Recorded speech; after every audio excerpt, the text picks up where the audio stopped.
Hi Virgo, welcome to your 2021 reading.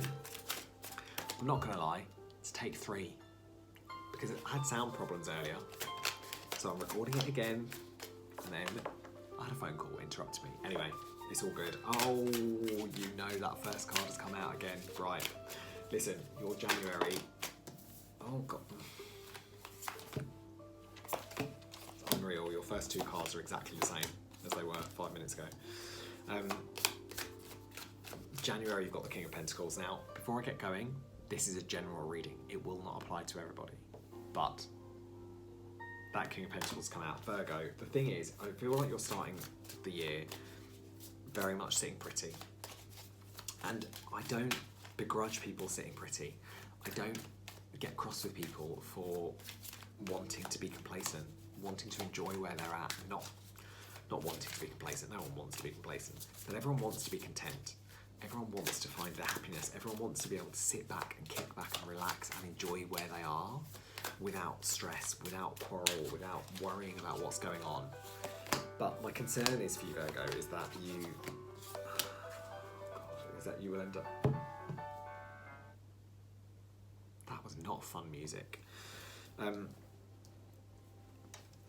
Is that in being complacent, you lose your drive and you end up in a situation where you go, right, I'm okay where I am, I'm not going to push for anything more, I don't need anything more, I'm good with what I've got. And again, if you are good with what you've got, if you are happy where you are, brilliant. But come February, you've got that Page of Wands. Now this card for me is my serenading card. This is someone who is taking time out for himself to be really honest and open. He's not singing for anyone else. He's singing for himself. He's literally, it's just him and his ukulele, like you see his head's down. He's not worried about who is listening. He's just finding his heart song and he's sharing it with himself. He's getting those expressions out of his head. He's making sure what happens. He's making sure what's going on is out so he can deal with it, he can process it. And he's doing it from a really honest perspective. So come February, I'm gonna pull another card for this. I feel like you're getting into a mode where you really start to learn to be honest with yourself. Maybe with other people, but mostly with yourself. And just being able to celebrate things. And it's almost like you have to take time out from other people because he's actually, you know, he's out in the deserts. And you need to be out, like, away from other people to be able to get in contact with yourself and be able to get in touch with yourself and realise what you need to let go of. 10 of Swords. And that 10 of Swords is absolutely about letting go of things that are not helping you. It's that self-doubt, it's that self-talk that puts you in a downward spin, that stops you progressing, where you're worrying about what other people think about you. And really what other people think about us is none of our business. I'm sure it was RuPaul that said that. I like it. But for me, February, you've got to let go of what other people think of you. And really be honest with yourself and be honest with those people. Like if people don't like you, you don't have to be around them. It's not my problem if you don't like me. I don't care. I'm happy with who I am. And that's what February needs to bring. It needs to bring that thing of going, right, you know what, I might not be what you think is the best, but I know I'm good and I know I'm happy with who I am. Because the problem is come March, you've got that Queen of Swords in reverse and she is... It's like if you continue to listen to these people and you know, because also the Page of Wands, like you said, he's not as confident in what's going on to be able to, you know, necessarily step up and do exactly what he needs to do. But my thing is, you know, with that Queen of Swords coming in March, is that you end up in a situation where you start to lose your ability to vocalise what's happening. You literally can't even write this. And how do you deal with it? By stepping up and being the Queen of Bloody Swords. Pardon my French. You know, in March, you've literally, your general is the Queen of Swords in reverse. Your clarifier how to deal with it is to be the Queen of Swords.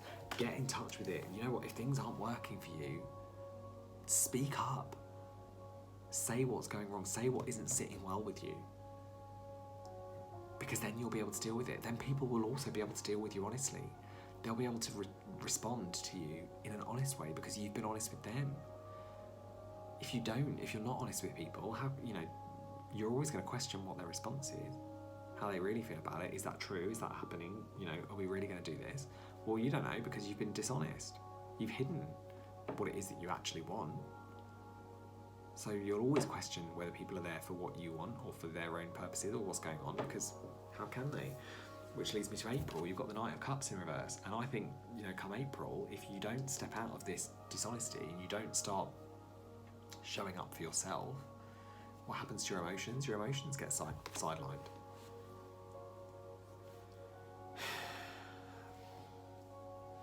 And the thing is, you can only sideline your emotions for so long. It doesn't help you, Virgo, to ignore it. And like, I know the Queen of Swords isn't emotional. The Queen of Swords is very rational, logistical. It's very much about playing the facts against each other rather than bringing the emotion into it.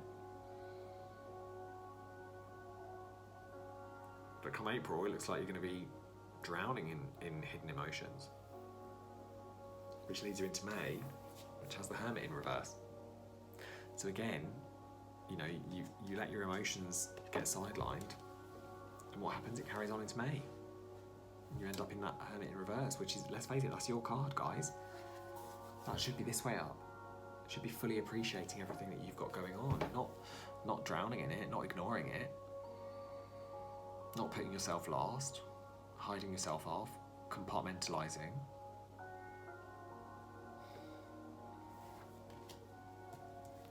I'm going to get another card out for that one because coming into June, you've then got the Page of Cups in reverse, and this is, again, it's not just blocking those emotions, but it's losing the excitement and the wonder. Like for me, the Page of Cups in that upright in this deck, I adore. It's the This Might Hurt deck. That's a really excited character. It's that fish from the fairground, that excitement. Oh yes, I've won. I'm going to bring this fish home. I'm going to love it. I'm going to nurture it. I'm going to feed it. I'm going to clean the water. You never clean the water, but you've taken that opportunity where you go, well, I'm not, I've locked my emotions away, I'm not dealing with it, and as a result I'm not able to get excited about anything. Nothing excites me, nothing wants to happen. And how do you process that? Temperance. Absolutely, change the perspective, Virgo, change the story. Because by the looks of it, you keep doing the same thing, and it keeps not working out for you. And this Temperance card, like I adore this yoga pose. I haven't done yoga in ages, side note, but this is that moment. Pause.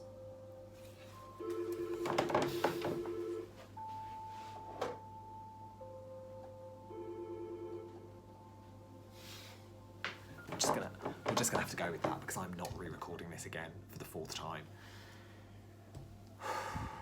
Pause.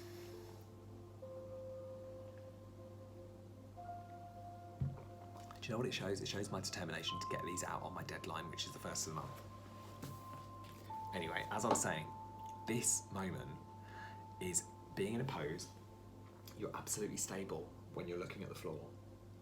Then you tilt your head up to try and look at the ceiling, and what happens? You start to become unstable. But once you regain the focus, the stability happens again.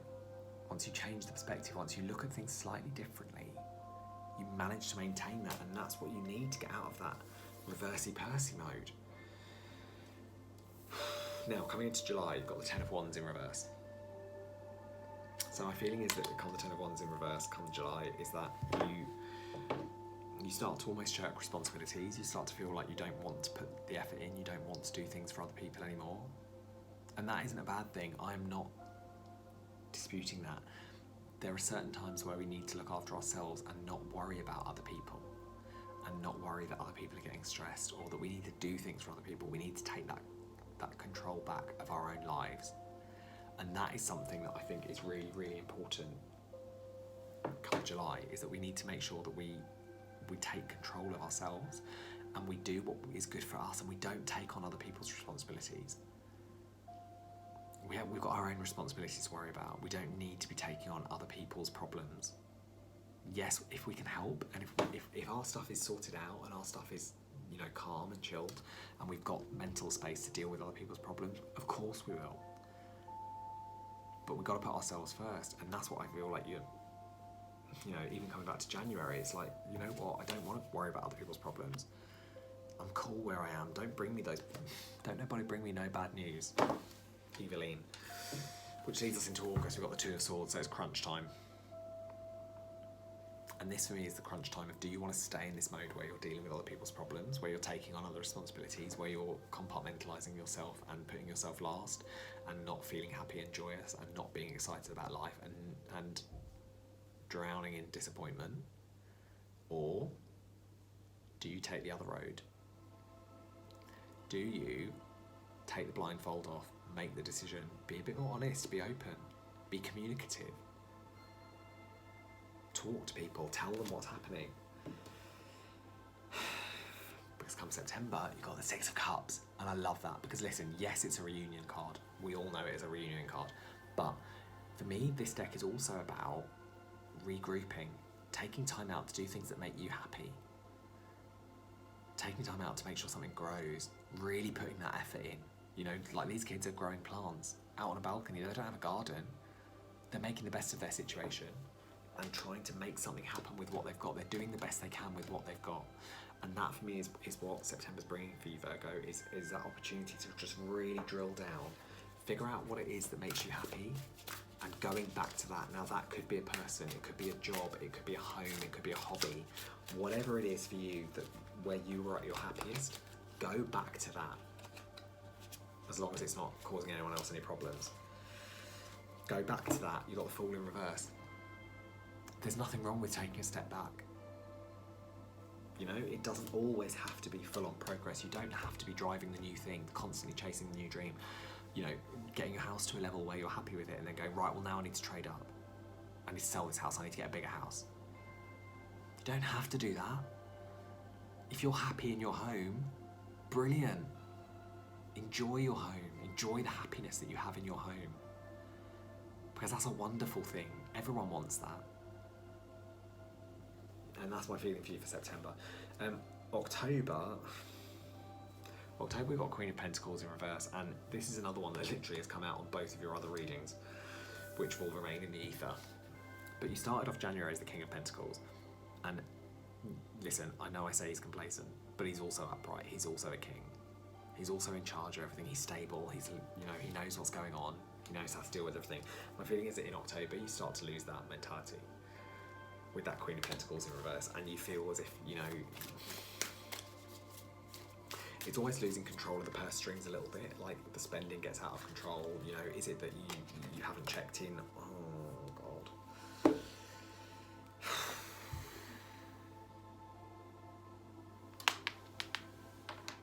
Three of Swords. So, you know what it is that's causing that lack of stability in your life? It's loss. And that, you know, it doesn't have to be a loss of a loved one, a relationship. It can be a loss of a job. It can be anything that you know, like I always say, this is that moment where you put that song on repeat because it triggers you and you feel like it's speaking directly to you. We've all been there. And if you haven't, why are you watching my videos? Because we know I've been there many a time. I love a song on repeat. Recently, the last couple of days, I've been obsessed with listening to Jeremy Jordan and Leah Salonga doing Almost Paradise Again on YouTube. Amazing. But my feeling for you as October, Virgo, is that you know, this loss that you're getting is really drilling down into this feeling that you can't control everything and you don't know what's going on, and maybe you're overspending, maybe you're overcompensating and you're not able to rein it in because you're hurt, you're lacking, you're feeling that sense of not abandonment but of lack, and that, you know, brings harsh times. But coming into November, we get the Eight of Swords in reverse. Now this for me is, I love this in reverse because this for me is that moment of, you know, quite often with the Eight of Swords I feel like it's a boundary card. I'm obsessed with boundaries, but it's not. This for me is the classic Eight of Swords, trapped, mental entrapment, it's your own doing. And this is that freedom, like it's like you know what, you've gone through this situation in October where you've been lost and you've not known what's going on, you've not known what's happening and what's happening to you or what's happening for you, and you've been, you know, just a bit like here, there and everywhere and not knowing which way's up and which way's down. And November brings a sense of calm, it brings a sense of clarity, of being able to accept what your role was, what you've done, what's happened, but not trapping yourself in that feeling of going, oh God, well, I need to overanalyze this and I need to work out what's happened and, you know, what could I have done differently? What could I have changed? It's actually that case of going, oh, you know what, I could have done things differently, but I didn't. Who I was in that moment dealt with that a certain way. And that's just life, that's what happens. So you get that sense of freedom, and actually, like, December, it sounds like a really awful card. It's the Two of Cups in reverse. But I actually think this is more for you Virgos a case of being able to be comfortable on your own. You know, this is my favourite card in every single, out of all of my decks. This is my absolute favourite card. This for me sums up everything you want in a relationship. I love it in the upright. But in the reverse, Virgo, it's like, listen, I've got to be on my own for a bit. I've got to do what I need to do. And I've got to be comfortable with that. And I don't need anyone else to do it. I don't need anyone else to get involved, drill me down. I just need to do what I need to do. I need some time out to regroup on my own. Anyway, I hope that helps. As I said, if you would like to book a personal reading, all the information is in the description box below. If not, take care. I'll see you soon. Bye.